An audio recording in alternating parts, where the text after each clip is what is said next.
Good morning class. Last class में हमने गुणात्मक प्रतिलोम के बारे में पढ़ा था।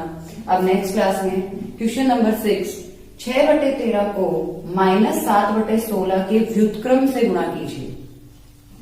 6/16 उसको कुछ नहीं करना है, -7/16 के व्युत्क्रम, तो -7/16 बोला है और उसका व्युत्क्रम, व्युत्क्रम मतलब उल्टा, मल्टीप्लिकेटिव इनवर्स, -7/16 के व्युत्क्रम से गुणा कीजिए। तो पहले इसका व्युत्क्रम निकाल लेते हैं।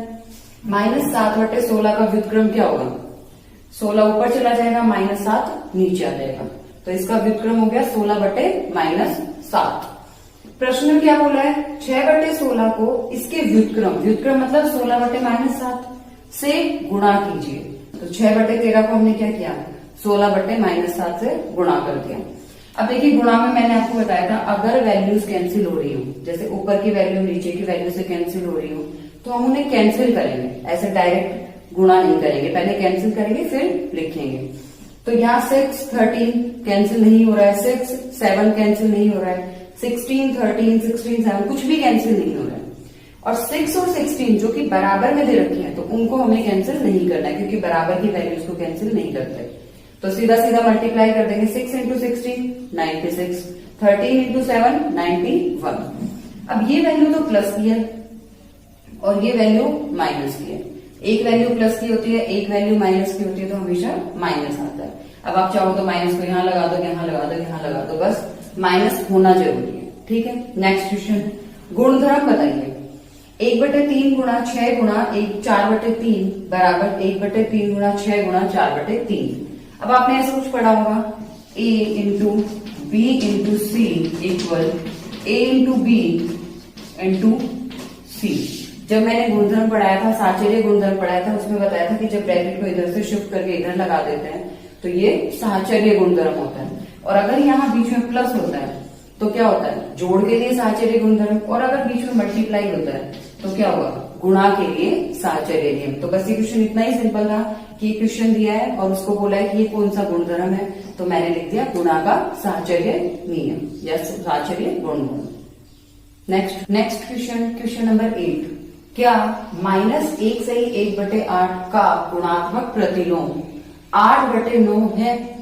क्यों और क्यों नहीं? अगर है तो क्यों, और नहीं है तो क्यों नहीं है? हमें क्वेश्चन में दिया है -1 से 1/8, तो पहले इसको सॉल्व कर लेते हैं। -1 से 1/8 का गुणात्मक प्रतिलोम क्या होगा? -9/8। फिर बोला है कि गुणात्मक प्रतिलोम 8/9 है, तो 8/9 का गुणात्मक प्रतिलोम क्या होगा? 9/8। 8/9 दिया है हमें, इसका गुणात्मक प्रतिलोम क्या होगा? 9/8। लेकिन हमारे पास क्वेश्चन क्या है? -1 से 1/8, और उसको क्या लिखेंगे हम सॉल्व करके? -9/8। तो क्या 8/9 का गुणात्मक प्रतिलोम, और ये दोनों सेम आ गए, ये 9/8 है, ये भी 9/8 है, लेकिन ये क्या है? प्लस की वैल्यू है, और ये किसकी है? माइनस की।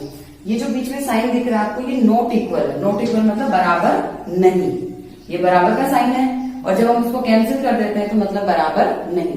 तो 9/8 और -9/8 बराबर नहीं है। तो जब बराबर नहीं है तो हम क्या लिख सकते हैं? -1 से 1/8 का गुणात्मक प्रतिलोम 8/9 नहीं है। सेम ऐसा ही क्वेश्चन है नेक्स्ट क्वेश्चन, क्वेश्चन नंबर 9, उसमें भी ऐसे ही पूछना है, बस वो पॉइंट वाली वैल्यू है 0.3।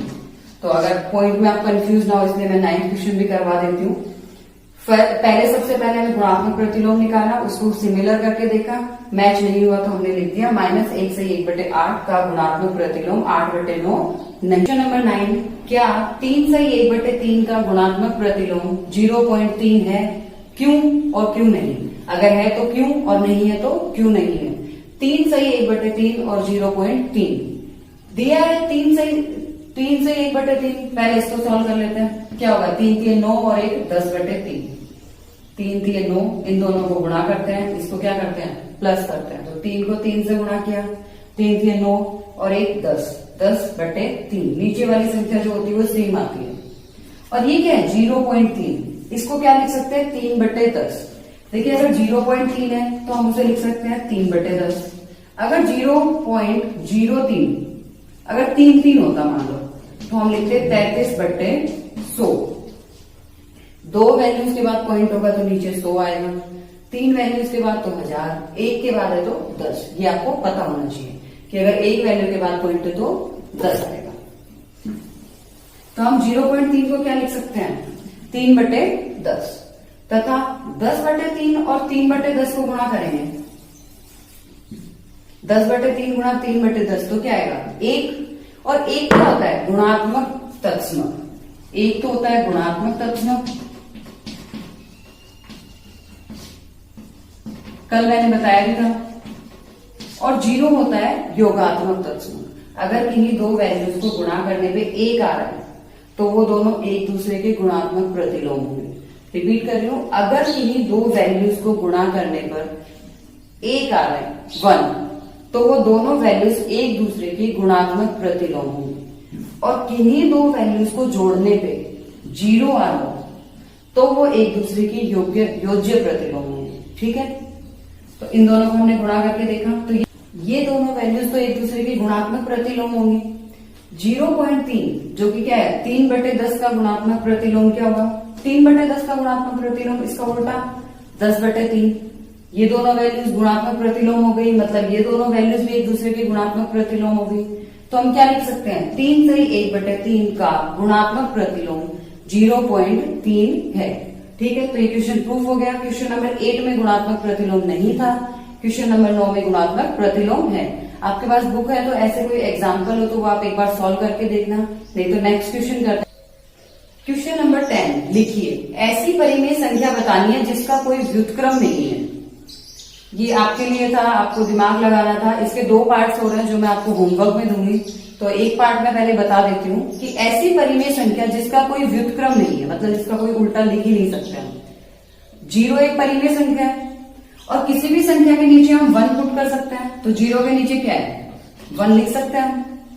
लेकिन 1/0 जो कि ना तो परिमेय संख्या है और ना ही परिभाषित है, ना कि आपको बताया गया।